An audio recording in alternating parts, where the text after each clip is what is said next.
Hello friends, இன்றைக்கி நம்ம சேனலில் என்ன வீடியோ பார்க்க போகிறோன்னா ஒரு பிரேக்ஃபாஸ்ட் ரெசிபி தான் பார்க்க போகிறோம்.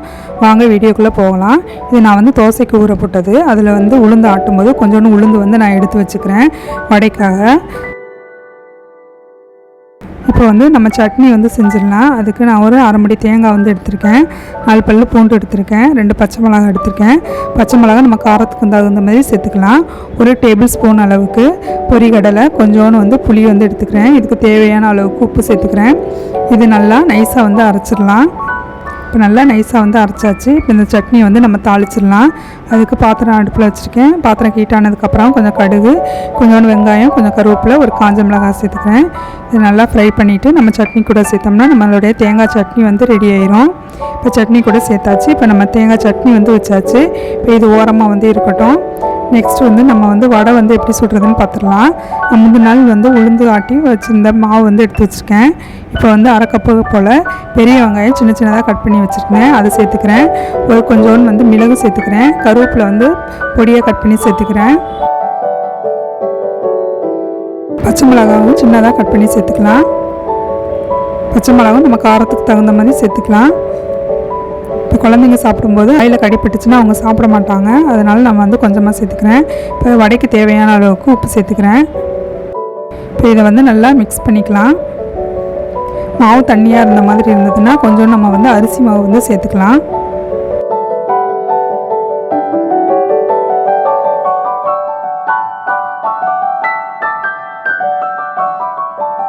இப்போ மாவு கொஞ்சம் தண்ணியாக இருக்கிற மாதிரி ஃபீல் பண்ணோம்னா நான் 2 டேபிள் ஸ்பூன் அளவுக்கு அரிசி மாவு சேர்த்துக்கிறேன்.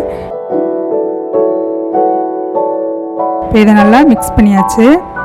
அரிசி மாவு சேர்க்கும்போது நல்லா வடை கிறிஸ்பியாகும். அரிசி மாவு சேர்க்காத போது நல்லா கிறிஸ்பியாக தான் இருக்கும். எண்ணெய் குடிக்கிற மாதிரி இருந்தால் அரிசி மாவு சேர்க்கும்போது நமக்கு எண்ணெய் குடிக்காமல் இருக்கும். இப்போ வடையை நம்ம எண்ணெயில் தட்டி போட்டுடலாம்.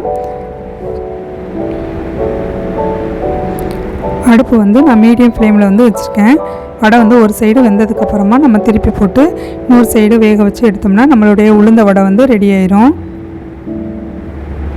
நம்ம இந்த மாதிரி தோசைக்கு மாவு ஆட்டும்போது கொஞ்சம் நம்ம உளுந்து எடுத்து வச்சிட்டோம்னா மறுநாள் நம்ம காலையில் வடை சுட்டுக்கலாம். இல்லை ஈவினிங் நேரத்துலேயும் நம்ம வடை சுட்டு எடுத்துடலாம். இப்போ வடை நல்லா கிறிஸ்பி ஆயிடுச்சு. நம்ம இப்போ வடையை எடுத்துடலாம். அவ்வளோ ஈஸியாக வடை செஞ்சிடலாம் பார்த்துக்கோங்க. இதுக்கு நம்ம மாவு தனியாக அரைக்கணும்னு அவசியம் இல்லை. நம்ம தோசைக்கு ஊற போடும்போதே நம்ம எக்ஸ்ட்ரா கொஞ்சம் ஊற போட்டு நம்ம மாவு எடுத்து வச்சுக்கலாம். இதே போல் மீதி இருக்கிற மாவையும் நம்ம சுட்டு எடுத்துடலாம். என்னோடய சேனல் உங்களுக்கு பிடிச்சிருந்துச்சுன்னா லைக் பண்ணுங்கள், ஷேர் பண்ணுங்கள், சப்ஸ்கிரைப் பண்ணுங்கள். கூடவே பெல் ஐக்கானையும் கிளிக் பண்ணுங்கள். அப்போ நான் போடுற வீடியோ உங்களுக்கு உடனுக்குடன் நோட்டிஃபிகேஷனில் கிடைக்கும். அதோட தயாராகிடுச்சு. நெக்ஸ்ட் நம்ம தோசை சுட்டுறலாம்.